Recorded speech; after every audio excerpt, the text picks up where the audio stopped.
up everyone, welcome back to my YouTube channel. Today we'll be reacting to F1 drivers who shouldn't be alive. I am looking forward to getting into this. I love a good crash compilation, and I've done so many videos now, like reactions from this channel, and I've loved every single one of them. I think this is slowly becoming my favorite channel to react to. So I am excited to see which crashes are going to come up here. I feel like Grosjean's crash is definitely going to be in this one. That's a given. Maybe there's ones from like the 90s and stuff that obviously I was not alive then, so I wouldn't have seen them. So I hope there's a few that are going to be like pre-2004. So I can see like those different crashes that I haven't seen before. So without further ado, I'm just going to shut up and we'll get straight into it. Oh, and fuel. That's the first time we've had a fuel splash. Oh, my God. Oh! Well, now, just let's keep calm there. I feel like I've seen that clip before with like the fuel in the pit lane. Crash on board with Lance. Oh, I remember that one. Formula One drivers survived the Grosjean. impossible, and who better to start off with than Mr. Lance Stroll, a classic in these kind of videos, the ultimate expert in crashes. Oh, and it's that someone's had an off, and into the gravel they go. Oh, that looked quite high speed. Now to see, that is Lance Stroll. The safety car now comes out. On boards. Oh, there's a lot of runoff area. Stroll has gone off. He's hit the wall. Oh. Oh, gosh! Off the road and into the wall. A heavy one. But his most extreme crash has to be during Singapore Quali 23. I was going to say, is it going to be the qualifying one? It was right at the finish line as well. It ain't going to end well. Oh, no, he's going to put it in the wall. Big crash on board with Lance Stroll. He was trying to wring the neck. Jesus, look, the whole front of the car had gone. Ow. Complete wreck, barriers destroyed, and the sight of the car split on track is straight up creepy. But thankfully, Lance was quick to jump on the radio. Lance, car is safe, are you okay? Yeah, I'm okay. After such a brutal crash. That is crazy now when you think about like how far the safety has come. Because Norris missed him by inches. Oh! Even though he walked That could have been bad. and said he was fine, he didn't race the next day. Stroll wasn't feeling 100%, a bit sore and dizzy, and the Aston mechanics couldn't fully repair the car either. I think we can all agree that surviving a crash like that with barely any injuries shows how safe F1 is these days. Well, that's what I was saying. It's crazy how far we've come. Part 2. And when you've got two kamikazes on the grid, the chances of things going Kamikazes. Great. are 2012. I don't. I was not watching F1 then. I was like 8 years old. It's lights out, away we go. Oh, That no. is a brilliant start from Maldonado. He's already passed. I thought someone didn't get going then. I got scared. Aren't going to end well when Maldonado jumps the start 3 business days early. Then, Grosjean decides to take the spotlight. Oh dear. Oh dear, Romain Grosjean, Oh! Fernando Alonso and Lewis Hamilton all coming to. He caused like domino effect. Few drivers can make a mess like that this fast. Luckily, He like flew over everyone and it caused them to crash. peek into the afterlife. Oh my god, that one is crazy. Would have taken a really hefty impact. Grosjean's car passed 3 inches away from his head. Just wow. Let's be real. Crashes like this are why the FIA brought in the halo. Yeah, 100%.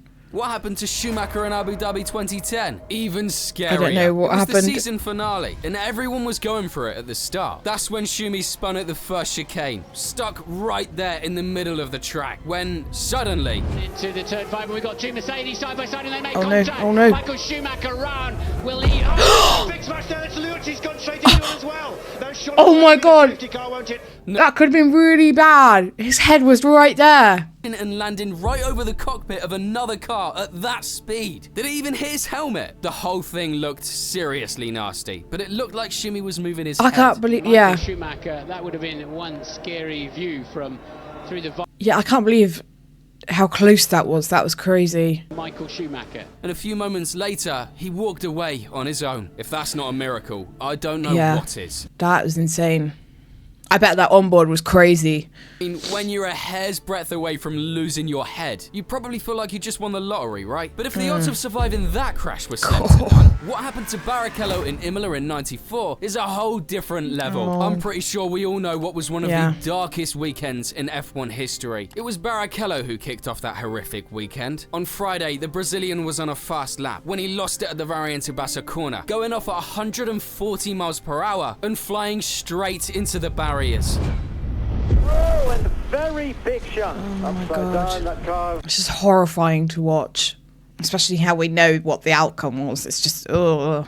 The World Championship. A 90G hit, a bunch of flips, the way and it just car flew. completely wrecked, it's crazy. upside down. There is no way anyone walks away from that, especially when you see something like this. A truly terrifying scene. The medical team got to the crash site pretty quickly, only to find Barrichello unconscious after swallowing his tongue. He just wasn't reacting at all, and it was just not looking good. After 6 terrifying minutes where he was basically out cold, Barrichello finally woke up and was rushed to the medical center. It turned out he had a small fracture in his nose and a dislocated rib, which honestly felt like nothing considering how bad the crash looked. He didn't race for the rest of the weekend, and you wouldn't have thought he'd be able to actually get out of that.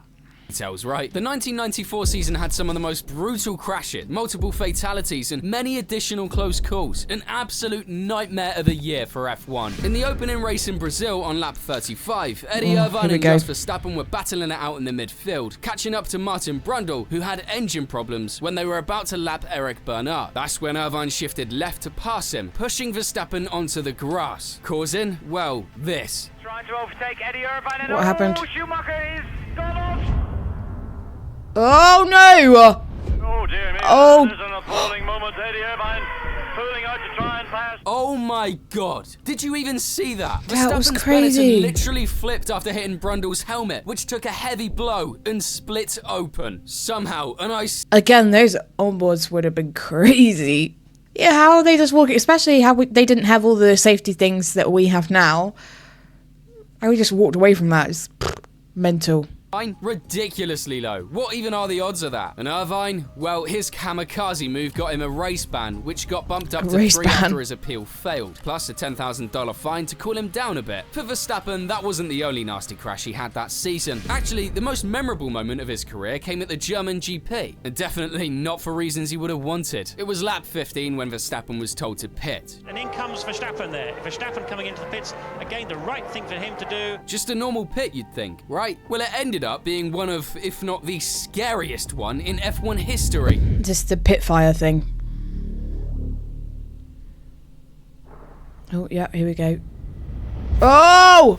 Well now, just let's keep calm. There are a lot of fire officials down there. And the fire... Because that splashed all over his helmet as well. Things everywhere. On the car, all over the mechanics. I can't imagine how...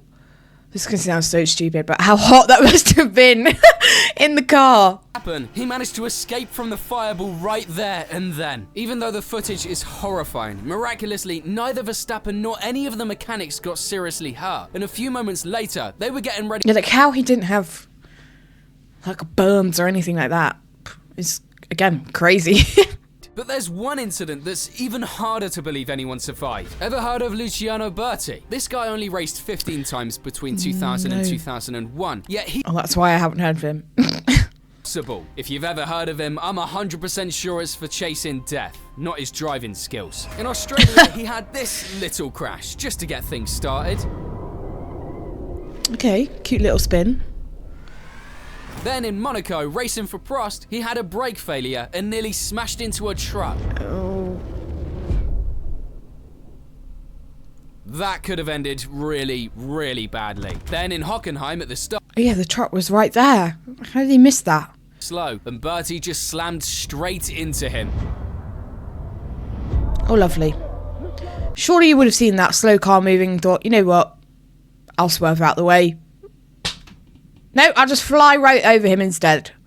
Fortunately, even though his car was completely destroyed, he walked away on He walked out the car! That is mental. One of them all. Burti was chasing Irvine, getting... Oh, that wasn't the biggest one. Okay, great.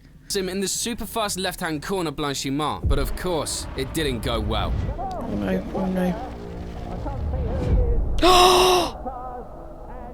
Where's the car?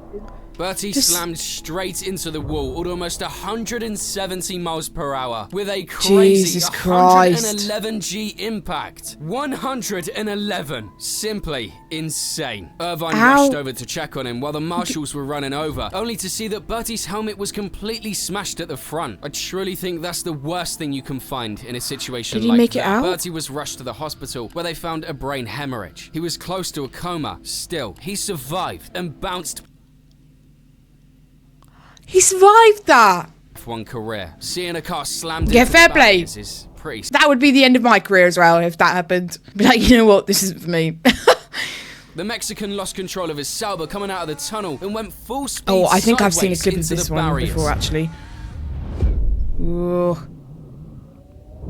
Oh, that impact. Holy shit. A crash Really that bad. intense and sideways can easily be fatal. In fact, Checo couldn't even get out of the car. The medics had to pull him out. After an hour and 25 minutes of waiting, they confirmed that the Mexican was okay. Just a bruise and a cut on his thigh. No broken bones, which was nothing compared to how bad it could have been. Yeah, how he didn't come out worse than that is insane. After the crash, I was unconscious for a few minutes and had some memory gaps. When I came to, I felt disoriented and didn't immediately understand what had happened. He missed the race and also the next GP in Montreal because he was still feeling kind of dizzy on Friday. And speaking of Montreal, this is a track where we've seen countless crashes. Some of the scariest for sure.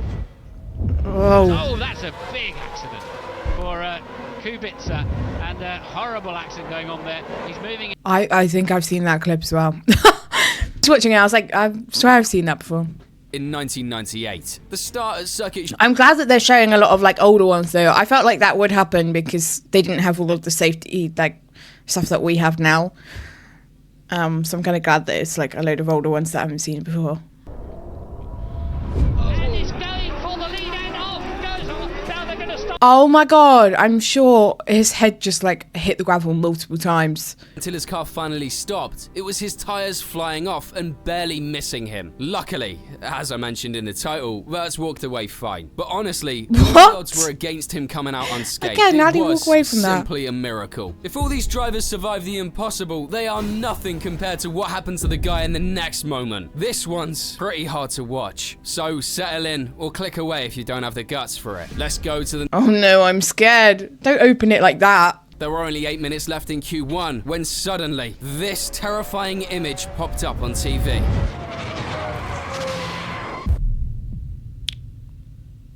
What happened? You can't just A cut it wrecked off like that. Lotus. The guardrail smashed and Martin Donnelly lying motionless on the track. Oh, he was just lying on the track. From his car. Jesus fucking Christ. Hands down, this is one of the creepiest and scariest images I've ever seen. What the fuck happened? The doctors rushed to the scene and found Donnelly's body limp and unconscious. I swear they showed that in the F1 movie, if anyone's seen that. I hope I didn't just spoil that for anyone. Heart had already stopped twice. It was looking bad. His heart Very stopped bad. twice. He was rushed to a hospital in Seville in critical condition. He had multiple leg fractures, a broken collarbone, and serious head injury. But after tons of physiotherapy and countless surgeries, Donnelly not only pulled through, but was able to walk again. Yep. Wow. Round of applause. That's crazy. Miles per hour. The car exploded, broke in two. My internal organs were all damaged, and I was lying on the ground, not breathing because I'd swallowed my tongue. I don't think the marshals at the time knew how to react. They're trying to feel my wrist for a pulse. I honestly do think they believed I was dead. I was lying on the circuit. I got goosebumps suffocating everywhere. for 11.5 minutes. Sid Walkins, the medical. Like, it's one thing seeing it and then hearing it from the person's perspective. Oh, I've got chills. Fire ambulance to the Savannah Hospital. All because of a suspension failure. And as crazy as it sounds, the inertia and getting thrown out of the seat actually saved him, since he didn't stop suddenly, which would have most certainly been deadly. If this isn't the definition of surviving the impossible, I don't know what is. And let's just take a second, no more for sure, but a second to thank the FIA for the security improvements over the years. Not to ruin the mood here, but think of how many drivers we could have lost without our current standards. Well, that was insane. I had not seen the majority of those because there were a lot of like pre-2000 or early 2000, which I was kind of hoping for because I obviously was not alive then, so I wouldn't have seen all of the big crashes. So I'm kind of glad that it was a video with a lot of things that I hadn't really seen. But yeah, some of those were crazy. And the fact that even back then, some of the drivers just got out of the car and walked away. How did they do that? And the last one there, how he's even alive is beyond me. I don't even know how he made it out of that. Yeah, that was absolutely mental. So I did really enjoy that video. If you wanted to check out any of my other socials, they are all linked down below. My Patreon is also linked down below. But I hope you enjoyed today's reaction, and I will catch you next time for the next one. Bye!